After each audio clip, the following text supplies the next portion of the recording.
ঢাকা প্রত্যেকটা জায়গায় সিন্ডিকেট বেরিয়েছে। একটা মরিচের পিছনেও একটা সিন্ডিকেট আছে।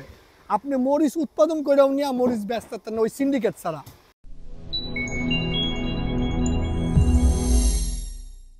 আপনি যেই জিনিসটাই উৎপাদন করেন ওই জিনিসটা আপনার লোকাল বাজারে চাহিদা থাকা লাগবে, আপনার লোকাল এলাকাতে চাহিদা থাকা লাগবে।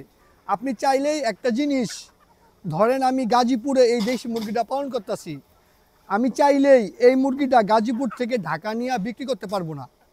গাজীপুরে ধরে নেন এই মুরগির কেজি এখন 400 টাকা, ঢাকা আপনি গেলেই দেখবেন মুরগির কেজি 600-700 টাকা করে। আমি যদি মনে করি যে ঢাকা তো অনেক দাম, আমি গাজীপুর থেকে ঢাকা নিয়ে মুরগি বিক্রি করবো, বিশ্বাস করেন ভাই, আমি ওই জায়গায় আমি যে এখন গাজীপুরে 400 টাকা কেজি পাচ্ছি, ঢাকা গেলে আমি 600 টাকা তো অনেক দূরের হিসাব, 400 টাকাও আমি দাম পাবো না, 400 টাকা কেজি হিসাবেও আমি টাকা নিয়ে আসতে পারবো না। এটা আমার বাস্তব অভিজ্ঞতা, আমি আপনাদের সাথে শেয়ার করলাম। আপনি যেই জিনিসটাই খামার দেন, এই মুহূর্তে সবাই দেখবেন ইউটিউবে অন্যের সফলতার গল্প শুনে, অন্যের লাভের গল্প শুনে খামার দিয়া দেয়, যে অমুকে তো অমুক মুরগি পালন করে মাসে 20,000 টাকা 30-50,000 টাকা লাভ করে লাইছে, এইটা দেখে খামার দিয়া দেয়, কিন্তু লোকাল বাজার যাচাই করে না। আপনি ভাই বিশ্বাস করেন, আপনি যদি লোকাল বাজার যাচাই না করে আপনি খামার দিয়া দেন, আপনি 100% ধরা খাবেন। আর আপনি যদি এটা মনে করেন যে আমি ময়মনসিং থেকে মুরগি বা যে কোনো জিনিস উৎপাদন করে ঢাকা বেচমু, জীবনে বেচতে পারবেন না। ঢাকা প্রত্যেকটা জায়গায় সিন্ডিকেট বেরিয়েছে। একটা মরিচের পিছনেও একটা সিন্ডিকেট আছে।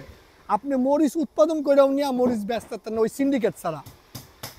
এই জন্য আপনার ইউটিউব দেখেন, যাই দেখেন, যেটাই করেন, খামার দেওয়ার আগে আপনার ওই জিনিসটাই লোকাল বাজারে কি চাহিদা আছে, সাপ্তাহিক হাটগুলাতে কি চাহিদা আছে, আপনার এলাকার মানুষজন খাবে নাকি ওই জিনিসটা দেখে তারপরে একটা খামার দিবেন। আমি যদি আমার একটা বাস্তব অভিজ্ঞতা শেয়ার করি তাহলে আপনারা আরও সহজে বুঝবেন। আমি গাজীপুরে খামার দিলাম দেশি মুরগির, একদম বাস্তব কাহিনী। আমার খামার দিয়া মুরগি উৎপাদন করলাম অনেক, করার পরে লোকাল বাজারে আর বেচতে পারি না, নিয়ে গেলাম ঢাকা এফডিসি গেটের সামনে একটা মুরগির আড়ত আছে কারণ বাজারে এনে, ওই বাজারে নিয়ে গিয়া মুরগি নিয়ে গেলাম। ওই জায়গায় যে সিন্ডিকেট, তার মাধ্যমে আমার মুরগিটা বিক্রি করা লাগছে। আমি জীবনে মুরগি বেচতে পারবো না সিন্ডিকেট ছাড়া।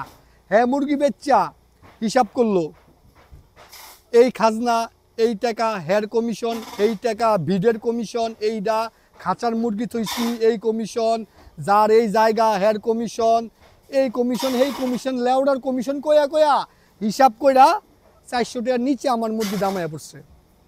কনেলে কেমনটা লাগে? সারা রাত ঘুমাই নাই, মুরগি টাইনা নিছি, কাম লাগতো আরো খারাপ পরিস্থিতিতে মুরগি টাইনা নিছি। মুরগি পরিবহন করা যে ভাই কি গ্যাঞ্জাম, কাঁচামাল পরিবহন করা, আবার জীবিত প্রাণী, এগুলো টাইনা টুইনা নিছি কারণ বাজার নিয়া।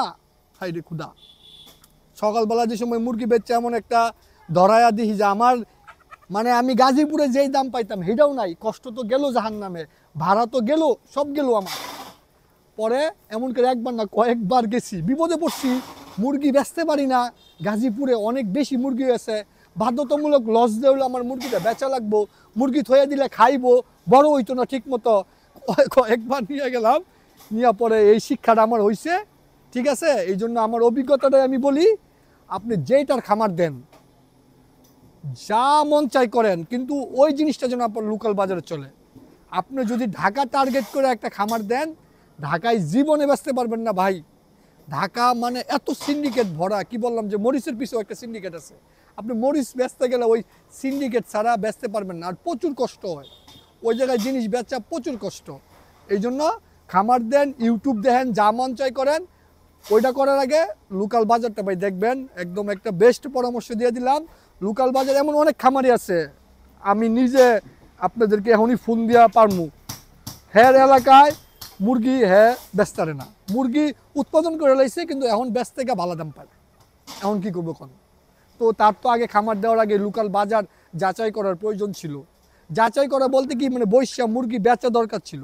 দরকার হলে পাড়ার থেকে মুরগি কিনা পাইকার সাজ্জা গিয়া বইয়া যে আমার অভিজ্ঞতাটা কি হয় ওইটা কইরা পরে খামার দেওয়ার প্রয়োজন ছিল। কিন্তু হ্যাঁ, পণ্ডিতরা অনেক টাকা ইনভেস্ট করে খামার দিয়া দিছে, বেচতে পারে না।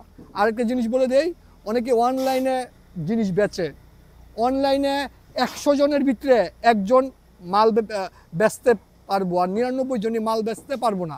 অনলাইনে মার্কেটিং সবাই করতে পারে না, এটা মনে রাখবেন। অনলাইন মার্কেটিং যদি সবাই করতে পারতো তাহলে সবাই মনে করেন যে ব্যবসায়ী হয়ে পড়লইলে। অনলাইন মার্কেটিং করা ভেরি ডিফিকাল্ট। 100 জনের ভিতরে একজন অনলাইন মার্কেটিংয়ে সফল হয়, আর 99 জনই মাল বেচতে পারে না। তার পাশাপাশি অনলাইনে আপনি মাল বেচতে গেলে আপনার লোকেশন ভালো জায়গায় হওয়া লাগবে। আপনি জঙ্গলের ভিতরে থেকে অনলাইনে মাল বেচতে পারবেন না। আপনার যাতায়াত সুবিধা থাকা লাগবে, মাল যেন পরিবহন করতে পারেন খুব সহজেই, এরকম লোকেশনেই অনলাইনে বিক্রি করা যায়। তার পাশাপাশি মার্কেটিং করা লাগে, প্রো লেভেলের মার্কেটিং করা লাগবে অনলাইনে আপনার। আশা করি বুঝতে পারছেন। খামার দেন যাই করেন, আপনারা লোকাল বাজার খেয়াল করে দিন। সবাই অনেক ভালো থাকবেন।